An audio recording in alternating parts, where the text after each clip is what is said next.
सदाशिवसमारम्भां शङ्कराचार्यमध्यमाम् अस्मदाचार्यपर्यन्तां वन्दे गुरुपरम्पराम्. Okay. So going back to the Gita, I think we did the 20th verse last time, right? The 20th verse. Yatro uparamate chittam niruddham yoga sevaya. Okay. Yatra cheva atmana atmanam pashyin atmani tushyati. One who sees himself as Satyam Jnanam Anantam Brahma, as a reality, Atmani eva tushtati. Okay. Someone was saying we need to start that verse. Okay, let us go over that once again. Yatra uparamate chittam niruddham yoga sevaya. Yatra chevatmanatmanam pashyannatmani tushyati. Yatra uparamate chittam. Where the mind is quietened. Quietened, we are not just talking about a simple quietening like happens when you are going for a walk or when you are sleeping or something like that. We are talking about all your conflicts, doubts, etc. resolved. That is the Uparama we are talking about. Niruddham yoga sevaya. By the practice of yoga. The seva of yoga is, okay. Yoga sevaya niruddham. Okay. Such a thing. Okay. Yatra cha and atmanam atmana pashyati. You see yourself very clearly. Very peculiar seeing, because as we saw in the camp, Atma is Nitya Upalabdhi Swarupa. Atma is always known as the I. But you know the true nature of that I. That I am existing, everyone knows. That I am limitless existence, nobody knows. That I am awareful, everybody knows. But I am that consciousness, awareness, which never becomes unawareful or unconscious. That I, okay, that is the clarity, that I, Atmana. Atmani cha tushyati. He is very satisfied with himself, he says. Why? All our dissatisfaction in life comes from a perception of a lack in ourselves. Either a lack in what we are and what we have. What we don't have becomes a problem because of a self-judgment that I will become happy only if I get this. So when that is taken care of by knowing your Ananda Swarupa, then you are knowing that you are nothing but Ananda. Because limitlessness, when it expresses in the mind, is nothing but Ananda. When you see that, he says, Tushyati. There is nothing that can add to your joy or take away from your joy. Either way it can't happen. Adding or taking away. Though it is true, sometimes you are just simply sitting Ananda. Sitting quiet. Ananda. Someone cracks a joke and you laugh uproariously. It is not that you have become more Ananda. It is the Ananda that you have has manifested more. That's all. So for a wise person, it's a question of whether your Ananda is manifesting or not manifesting. Whereas for the unwise, the otherwise, you get something, you are happy. Don't, you are unhappy. That is not there. That's what he's saying here. That happens when you make this knowledge your own. Validate it and make it your own. Then he continues that idea. Sukham atyantikam yattad buddhigrahyam matindriyam vetri yatra na chaivayam sitaschalati tattvataha.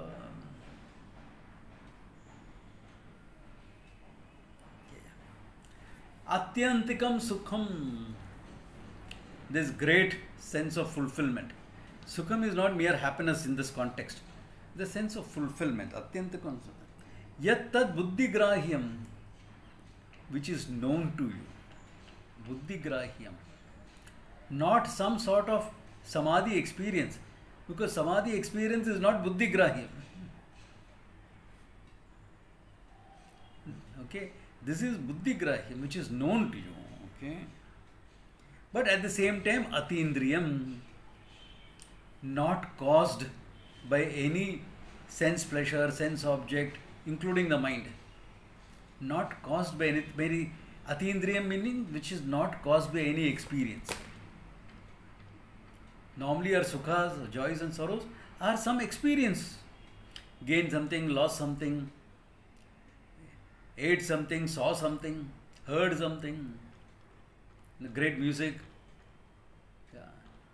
That's all indriyam. This is atindriyam. Atindriyam sukham. He says, Vetri yatra na chevayam sthita chalati tattvata. Once you are rooted in this, na chalati, okay, you will never move away from it, he says. Once you are rooted in this knowledge, you cannot move away from this knowledge. It can never be out of sight, out of mind, for the simple reason that Atma is always there in the mind. Nitya Upalabdhi Swarupaha. I am always of the nature of I. So after I only anything else can come up. It's self-evident. It doesn't require a means of knowledge. Therefore, you can never forget it. If you are really rooted in this knowledge, even in amnesia you won't forget it. You may forget your name. Who are you? I must be a Swami. Name forgotten. Maybe verses forgotten. Difficult though, because certain things you don't forget, even in amnesia. Like language you don't forget. The language that you have been using, not necessarily your mother tongue. The language that you have been using often. For many of us that may be English. Doesn't matter. The language that you have been using you don't forget. Yeah. Your address, your home, all that may be forgotten. But you are Ananda, that cannot be forgotten because that is you. That is there in the mind. What Ananda? Roles may be forgotten. Whether you are married or not. That's very easy to forget.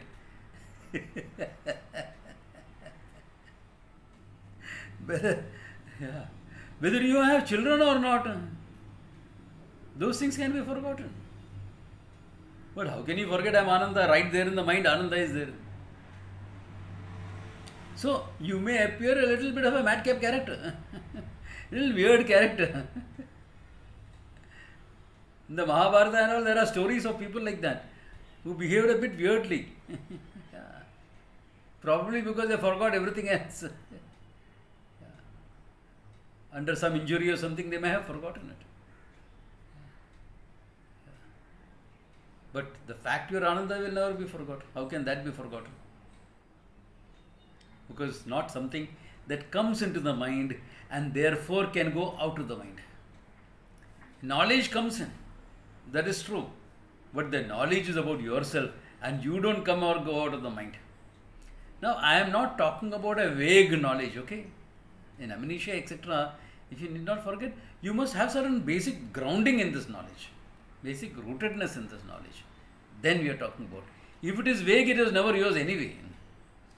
If the knowledge is vague, it is not considered knowledge anyway. How can you say, I know it vaguely? Yeah. Can a doctor practice medicine if he has a vague knowledge of medicine?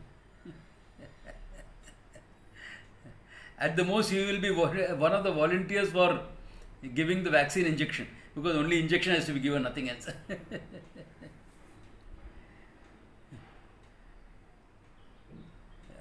Even that is doubtful if his knowledge is vague. Yeah. Yeah. Therefore, when I say knowledge, remember, it has to be free from doubts, it has to be free from any error, it has to be free from any vagueness. It has to be with a certain sense of rootedness in this. When that rootedness is there, you're free. Even under things like amnesia, etc. Never goes out of sight, therefore never out of mind. Okay. Then the idea, same ideas continue. Yam labdhva chaparam labham manyate na adhikam tatah yasmin sitah na dukkhena guruna api vichalyate. Yam labdhva, having gained which, cha aparam labham adhikam na manyate tataha. Okay. Once you have gained this knowledge, yam labdhva, gaining, tataha adhikam, something better than that, labham na manyate. Na manyate. It is something like in our life is the other way around. Young couple, you buy a house. Ah, my first house. You're thrilled. Yeah, first house is a big thing for everyone. Okay. Yeah. Even if your father-in-law has given it to you. Okay. First house is first, great. But after some years, something adhikam you want. You want something better, you want something this, you want. You may continue staying there because you can't afford. That's a different thing. But you know there are betters. You gained a good job, excellent job. But you know there are better.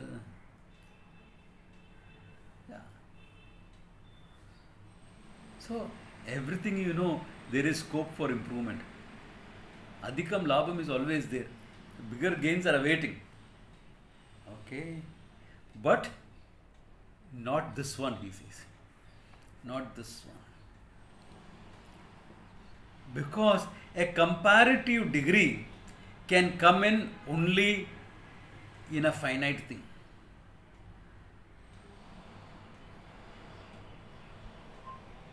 One bedroom house can become two bedroom house. Why? Finite. Abhi. Or three bedroom. Or better location. All these are time and space bound. Because they are finite, they are available for comparison. You are not finite, you are the limitlessness.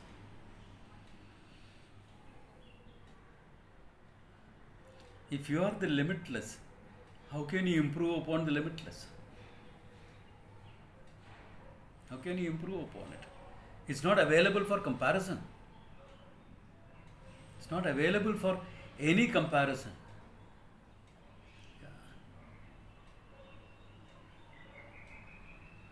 With what do you compare? What is the standard of comparison?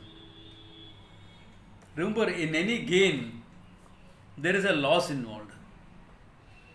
The price that you have to pay for it. Conversely, in every loss, there is also some gain.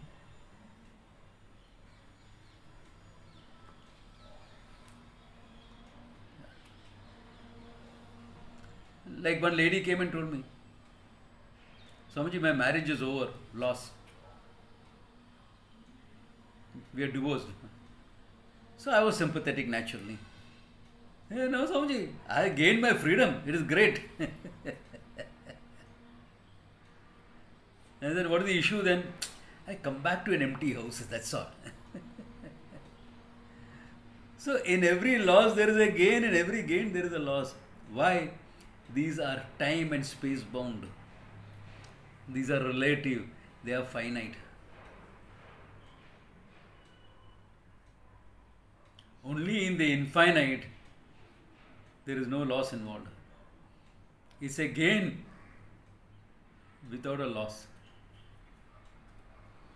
Without a loss involved. But Swamiji, I invested time and effort in it every Saturday evening for 5 years, 10 years. True.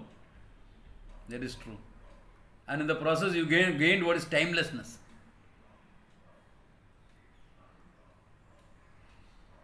Is there a comparison? Timelessness is the gain. Timelessness is the gain. Like somebody asked me, you made a lot of sacrifices for this knowledge. I said, what sacrifices? It was fun all the way. With the cold of Rishikesh, the lack of food, etc. Big deal. Big deal. When you're gaining the limitlessness, what is all this? Nothing. It is like saying 100 is a great number and comparing it with infinity. What are you talking about?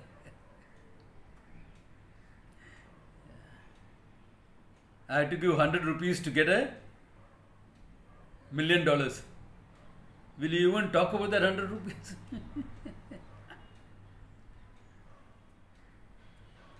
It is nothing. It is nothing in terms of the gain that you had. Therefore, no adhikam labham at any time. Atyantikam so. There is no adhikam labham. Yes means sthitaha, once you are rooted in it. Na gurena api dukkha vichalayati. You are not shaken by the guru dukkha. Guru dukkha here, guru means big. Okay? Guru doesn't mean the guru who taught you. Okay? Guru here means big, heavy. By calamity, he says. Even a calamity cannot make you dukkha.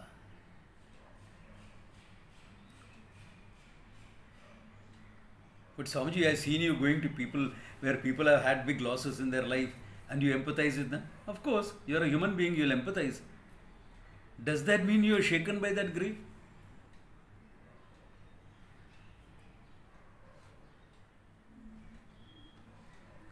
No, I am feeling very unhappy. And my friend came over and she also cried with me and now I am feeling okay.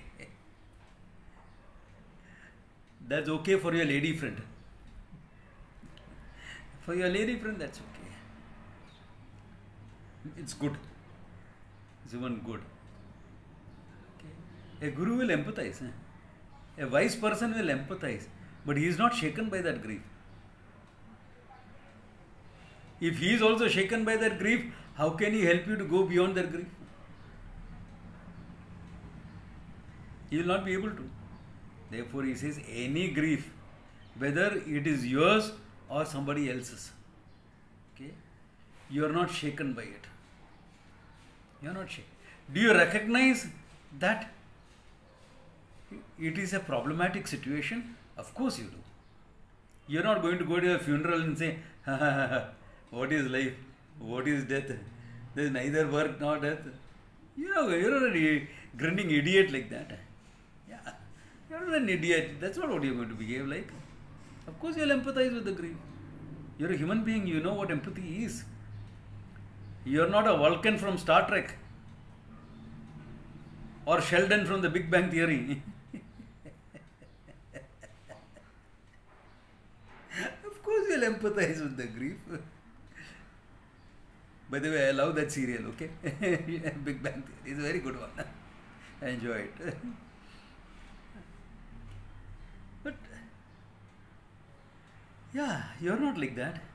You're emotionally responsive. All the emotions of an ordinary human being you too have.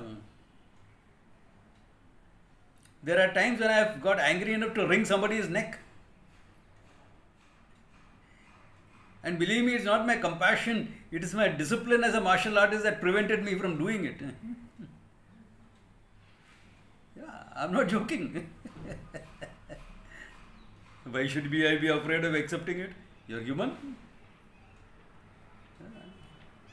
Wisdom does not make you inhuman.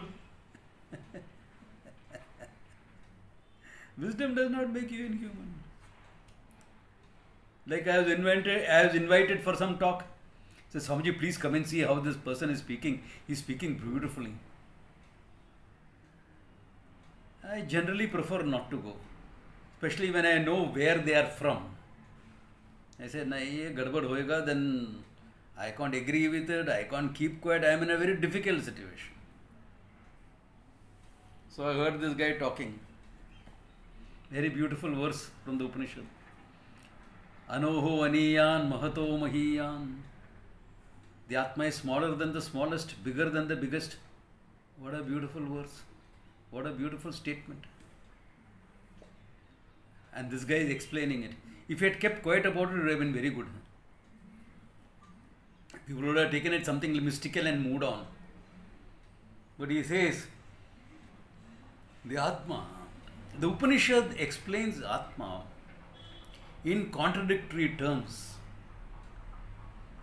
It is smaller than the smallest, bigger than the biggest, shorter than the shortest, fatter than the fattest.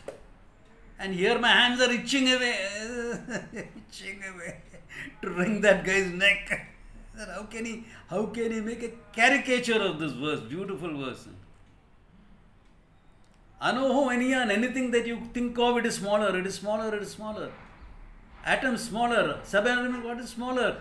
Smaller than that, smaller, smaller, smaller. That means what? One without a form. One without a form, no boundaries. That means what? Limitlessly big. Mahato mahiyan, bigger than the biggest. At one stroke. There is nothing contradictory about it. It's a very profound way of revealing it. So not a wonder my hands were itching, okay? So after the talk got over, I quietly walked away. Before I am asked anything and I am supposed to say something. Why? Because I can't say it is good. And I have been invited there, I can't say it is idiotic. That is rude to the speaker. So what do I do? What a sadhu does, walk away. And I will say it to my students, etc., so that they understand what it is. Therefore, no grief, however big it is. Okay? Na vichalyate. I have seen this among my batchmates, among my juniors. Among my juniors, I have seen, see, it's something like this. At the same time, remember, every wise person is a human being. So sometimes they can stumble when they walk. All of us have been walking 30, 40, 50 years now. But once in a way you will stumble. Does that mean you don't know how to walk? So that can happen. Like I remember when my Guru attains Mahasamadhi, I used to be flooded with calls. By whom? By the devotees, which is understandable. They needed somebody to talk it all over with. That's understandable. Even by some of my juniors. Because they wanted to express their feelings, etc. Then they are fine. That's all. They just wanted to connect up with somebody senior, somebody who had known Swamiji for decades. When did I first meet him? 69, 68, 69? When I was a kid myself. Yeah. So they wanted to connect up in that connection. Okay. Yeah. In that connection. So somebody has asked a question, what is the role of our indriyas in understanding the truth? Your indriyas are meant to know the world. Your sense organs are meant to know the world, not to know the self. But make sure they are your indriyas. They belong to you, you don't belong to them. The sense organs will listen to you. There's a nice box of jalebis there. खाने को बहुत मजा आएगा. Yes. So have one. Have one.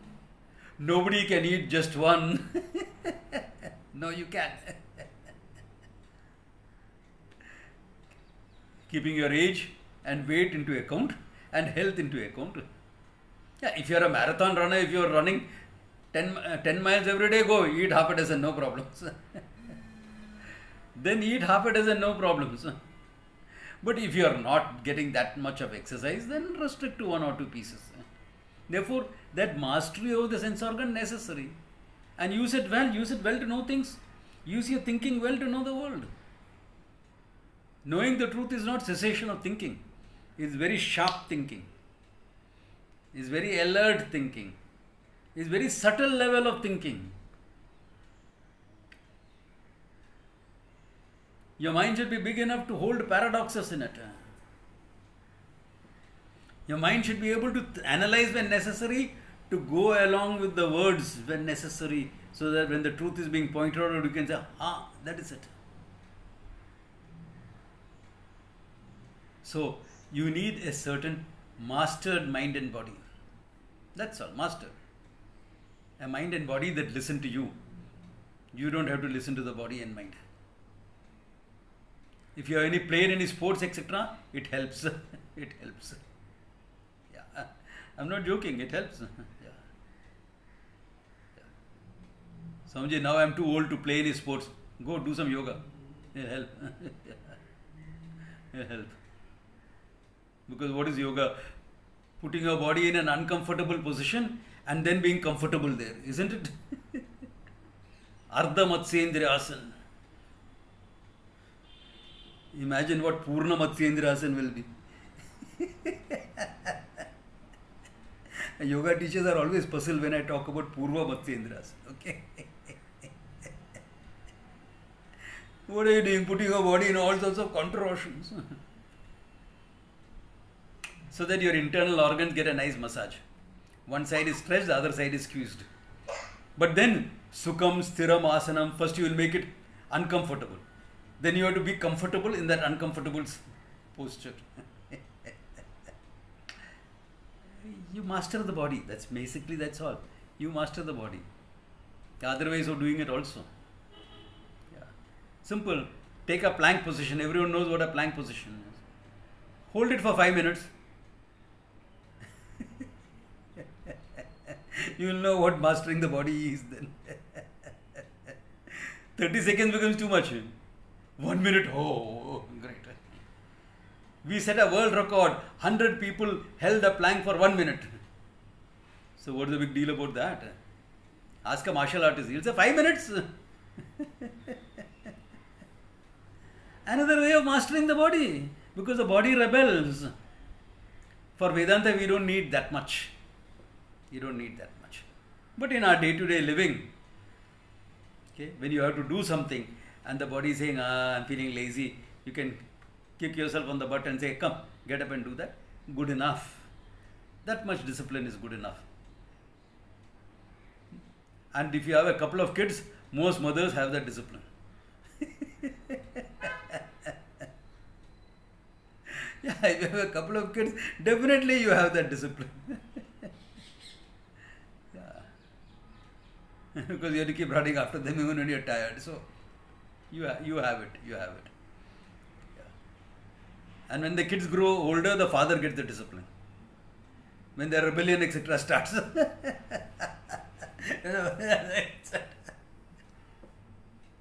Because the rebellion is more often more towards the father than the mother. Generally, I'm talking in stereotypes, okay? But generally. So, that's where the whole game is. So, if you have learned to live, yes, with a certain degree of self-mastery, that much is enough. Okay? You don't need the high levels of mastery that an Olympian athlete has or a warrior has. You don't need that much. Okay? That much is not. It's good if you have. Of course, it's good if you have. Why? It can always be improvement. It can always be improvement. But you don't need that much. Okay? Basic thing. Okay. Therefore, yasmin sitaha na dukkhe na guru na api vichalyate. Now you can, because I gave the examples of my juniors, can you say they are not rooted in the knowledge? They are. Not that they are not. But you should remember one thing. For a full-time student, for someone who has walked away from home and surrendered to a guru and learning, there is no relationship higher than the guru. Even in your puja, first you will do the puja for the guru and then the puja. This is for ordinary householders. For a full-timer, there is no relationship more sacred than the relationship you have with your Guru. Therefore, I can understand if some of them stumbled when they are walking. When the Guru had his Mahasamadhi, they stumbled a bit. So, I used to get a call once in a way. But that's all. They're just stumbling when they are walking. They are fine. They all have their Nishtha in it. Now their Nishtha is even better. Why? Because they handle the greatest loss in their life. It is much more than losing a father or a mother, or even losing a child. Okay, yeah. That's why in Guru Sutram you say that, na? Tvameva mata cha pita tvameva, tvameva bandhuscha sakha tvameva, tvameva vidya dhruvanam tvameva, tvameva sarvam mama deva deva. Yeah, it's everything. Therefore, I can understand in some people when they had that. In fact, I told it to one of my Guru Bhais, senior person. So he had told me years ago, when I was in Rishikesh, when we heard that Swami Dayanandaji had left Chinmaya Mission. So we looked at each other and said, if Swami Dayanandaji is not there in Chinmaya Mission, what are we doing there? Let us also leave. And we left. Without a thought, without a care in the world, that where are you going, who is going to take care of you, nothing. Sadhu hai. No. So when Puja Samaj's Mahasamadhi had happened, on his 16th day, he was there. The same gentleman was there. The same Maharaj was there. He asked me, Abhi Puja Swamiji gaya hai, what are we doing here? I said, Swamiji, we have to be there for the devotees and the juniors. हाँ देखे जाएगा. In 6 months he went. In 6 months he went. Okay. I chose to remain behind. Okay. The devotee students are there who still have to learn. Okay. Yeah. But he went. Not out of a sense of loss. You fulfilled yourself.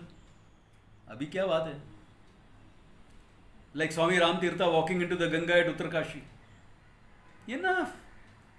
Been there, done that, got the knowledge of the truth. Let me go. Yeah. That's a different thing entirely. That's not considered suicide, okay? Yeah. That's called Jala Samadhi. When you voluntarily give it up. I know many sadhus who have done that. Voluntarily given up. Okay? That is not because of any depression or something like that. Don't confuse it with that. Okay? Why I am saying is because here, na guru ne api dukhe na vichalyate. You are not shaken by any grief, however big it is. Okay? That is one thing. Then he gives a very, very beautiful, revolutionary definition of yoga in the next verse. Very beautiful. Tam vidya dukkha samyoga viyogam yoga sanyitam sa nischena yuktavyaha yogaha nirvanna chetasa.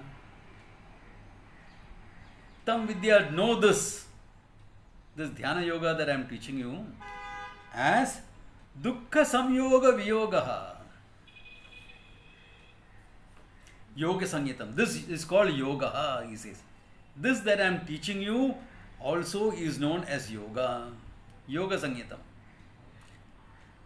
Yoga, what do more people say? Most people say, yuj to join, therefore yoga is joining the lower self to the higher self and all that idiocy. Okay, goes on. Here he says, no, yoga is viyoga.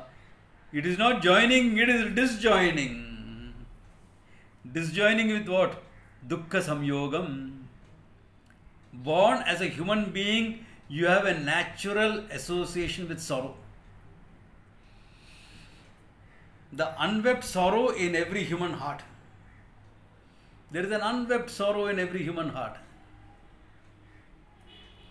The sorrow that comes from the sense of finitude.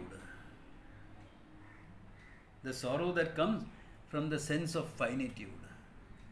With that sorrow, you have dissociated yourself with.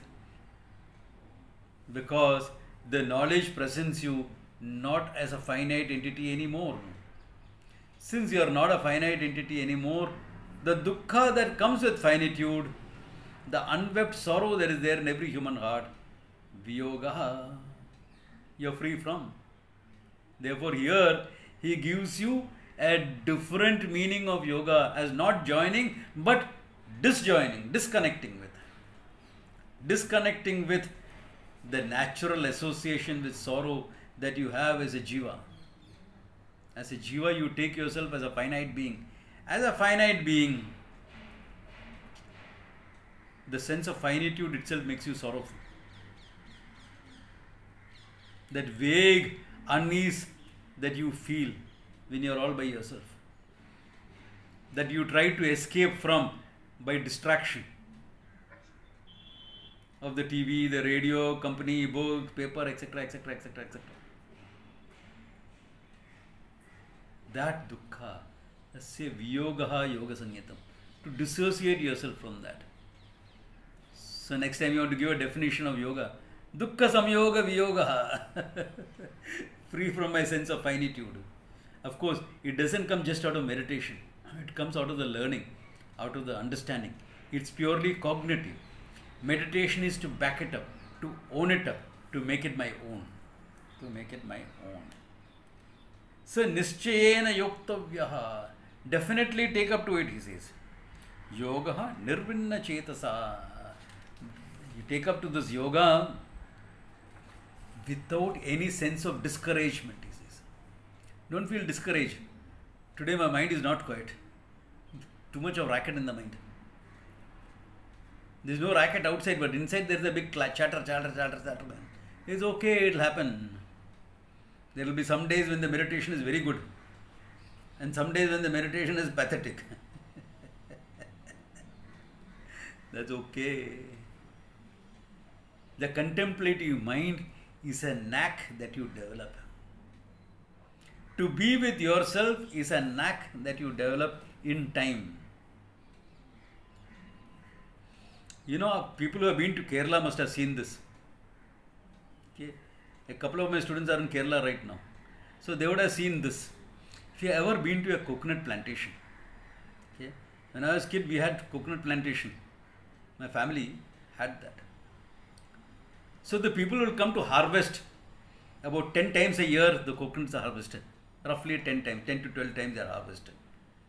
So the guys would come. And they are all in rows.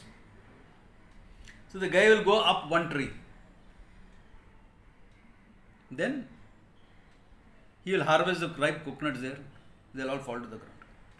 Then he won't come down. Because those coconut trees are tall, 30, 40 feet. He will sway with his body weight. He will sway the tree, grab hold of the next tree, and then switch over there. Harvest the coconut there. Then switch over to the next one. He'll come down after the 100th tree. Or come back in the other next row. If the row is close enough. And most of them are close enough. Or if that is not there, you will plant supari in between the coconut trees. So you'll catch hold of the supari tree and then go to the next coconut tree. So this will go on. Never coming down to earth. For 3 hours he is on the palm tree top only. We do the same thing in our minds. Look at it. Between any two thoughts, there is a silence of yourself. Isn't it true? Between any two thoughts, there is an ocean of silence that you are. But we don't come back to that. From one thought, we jump to another thought, to the other thought, to another thought. What about the silence that is there?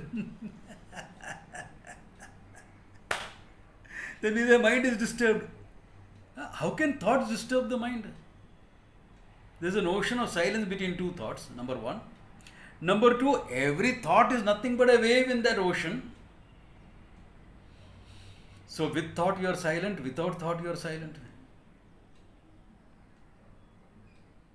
You are the peace that Christ talked about as the peace that passeth all understanding. It is not all understanding. We understand it well. Okay. Yeah. He said that to his disciples. Yeah. Which is fair enough. I can understand that. My disciples are better informed. Okay? Yeah. So there's an ocean of silence. Get in touch with that. So meditation is a knack of having that inner quietude, being in touch with yourself. It takes some practice because the mind, by its very nature, is focused on thinking outside and thinking fast. Why? You can't afford to be slow thinkers. You have to do things fast. Whether you are a warrior on the battlefield or a homemaker boiling milk in the kitchen. A lot of things happen, you have to think fast. No? Otherwise this will get burned, that will boil over, this will happen. So mind has to think fast. So that's the nature of the mind. But you develop this knack of being with yourself even when the mind is thinking. That is what meditation is supposed to give you.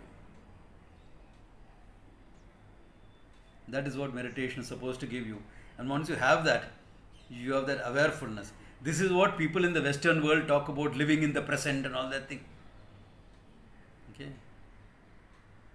Without this, living in the present is just words. And you live in the present, you don't think of the past or future. Then your kids will come and say, Mama, I'm hungry. Oh, I was living in the present, I didn't make any lunch. You can't be like that. You can't be like that. Even as a sadhu, you can't afford to. Suddenly in the evening, you find living in the present, your stomach is growling for food. Right? Bhiksha chale nahi gaya. I was lost in the present. A sadhu can take it in his stride. Kid cannot. Okay. So, living in the present is not like that. Otherwise, class bhul gaya. Why? Living in the present. That is not living in the present. Okay? That's all mistaken notions of living in the present. This contemplative mind, when you are centered on yourself and you are calm and peaceful, whether you are furiously debating with somebody, whether you are reaching out and talking to your beloved, whether you are fighting a battle, being with yourself, not out of sight, out of mind. Once you develop that knack, even before the knowledge is very clear, then once the knowledge is clear, it becomes natural, the knowledge is equally clear. First you are only with the silence, now you are with the silence, which is nothing but limitless consciousness. So all the way you go. All the way you are going. So with that, let us do a few minutes of meditation. As I said, until I complete the 6th chapter, we will do a few minutes here so that you can keep up the practice going after that. You will get into the groove of being able to do it. Okay? Okay, so wherever you are, take a comfort position. Okay? Whether you are cross-legged, straight-legged, that doesn't matter. I want you to have a comfortable base and an erect spine so that none of your organs are feeling pressured, compressed, etc. If you are cross-legged, fine. If you are sitting with your legs hanging down, see that they are flat on the earth, on the ground, without crossing them, etc. Then see that your whole body is relaxed. Okay? Look at your facial muscles. Just be aware. No frown on your face. Eyes and mouth gently closed. Neck muscles relaxed. Shoulders relaxed. Arms, forearms, palms and fingers all relaxed. Chest muscles relaxed. Stomach relaxed. Upper back, lower back relaxed. Sides relaxed. Waist and hips relaxed. Thigh muscles relaxed. Knees, calves, ankles, feet and toes all relaxed. Look at this body in one sweep of vision from the head to the toe. It is all relaxed.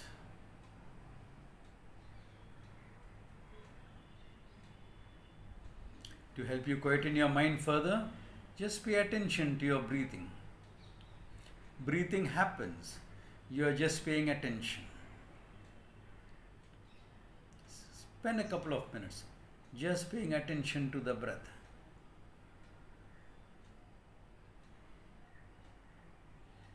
Let breathing happen. You are not worried where it is going. Just pay attention. Feel that breath wherever you can.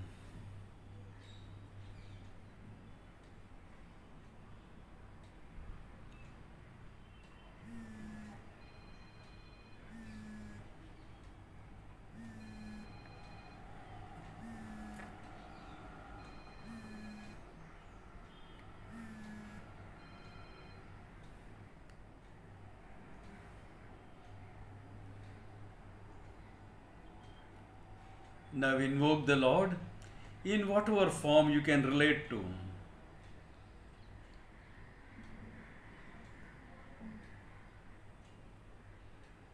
And offer a Manasa Puja, a mental puja. The only rule is you make it as vivid as you can. Vividness is all that we look for. Make that puja vivid.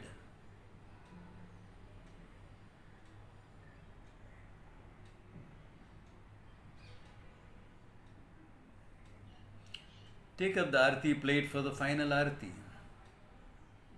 The final Arati is always camphor.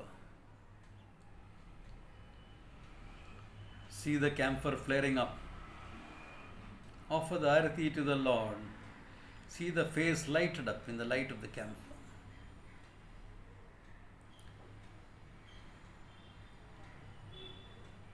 Put down the Arati plate. Take the Arati yourself. Get the smell of that camphor. And sit down for your japa. When you sit down for japa, there is no more Lord or anything. Just you and the silence. That's all that is there. You, that is the silence. To help you get into that silence, we use the chant. The chant is an aid, an alambanam, to help you get in touch with the silence that you are. Om Ishaya Namaha. Om Ishaya Namaha. Om Ishaya Namaha. Om Ishaya Namaha. Om Ishaya Namaha. Om Ishaya Namaha.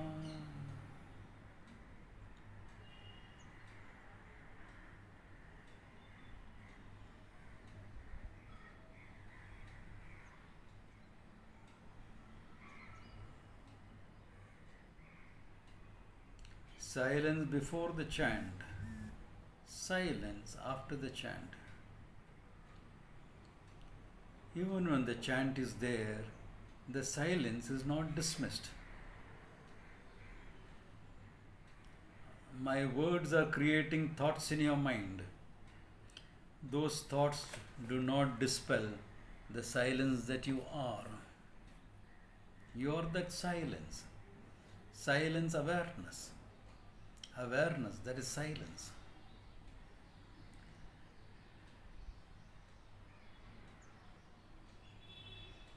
Om Ishaya Namaha. Om Ishaya Namaha.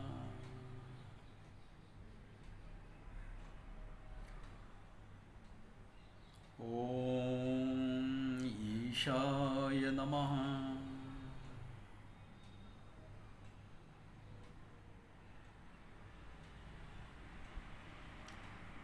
Om Ishaya Namaha.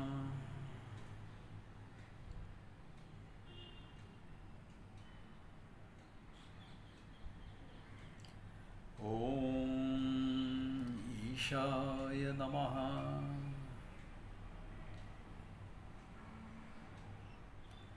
ॐ ईशाय नमः।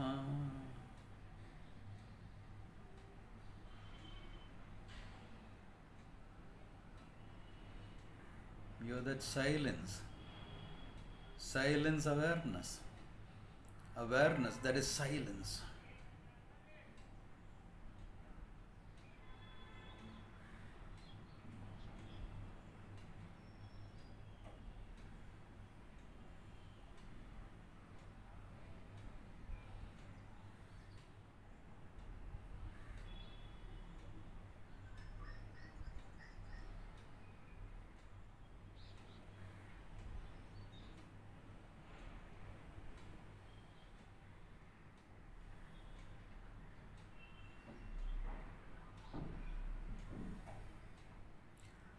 ॐ ईशाय नमः। ॐ ईशाय नमः। ॐ ईशाय नमः। ॐ ईशाय नमः।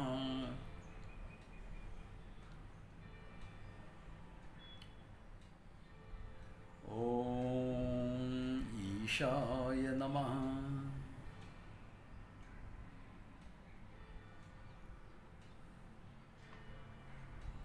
ॐ ईशाय नमः।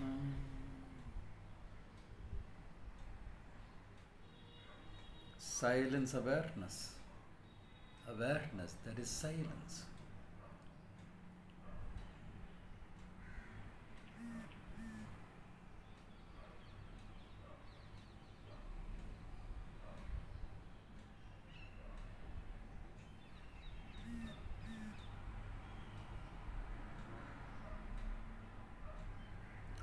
ॐ पूर्णमदः पूर्णमिदं पूर्णात् पूर्णमुदच्यते पूर्णस्य पूर्णमादाय पूर्णमेवावशिष्यते। ॐ शान्ति शान्ति शान्तिः। You can cup your eyes and come back to normal thinking.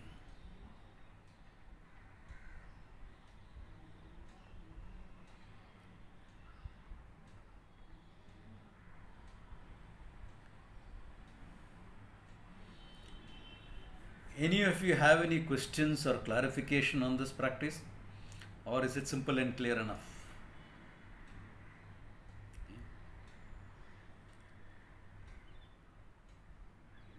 I know some of you missed the camp, so some of the problems that will come up in meditation, I will deal with it in the class itself, okay?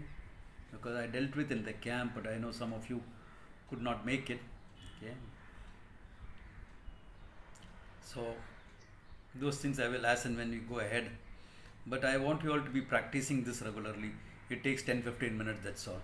So when you do that regularly, you will find a big change in yourself, in this thing. In your sense of being calm, sense of being peaceful. Okay? Freedom from stress, etc. is fringe benefit, okay? They are not the main things, fringe benefit. Being more centered, therefore being more proactive than reactive, all that is very natural, when you meditate regularly, all this becomes very, very natural, okay? And sometimes some issues can come up, and that we are always there to deal with it, so there's no big deal, no issue is a big deal, can be happily dealt with, not a problem at all, okay? So any questions, clarifications, or can we call it a day? Okay. The evening is still young. Thank you. Have fun. Pranam Swamiji, thank you. Pranam. The night is, as I say, the night is still young. Thank you, Swamiji. Thank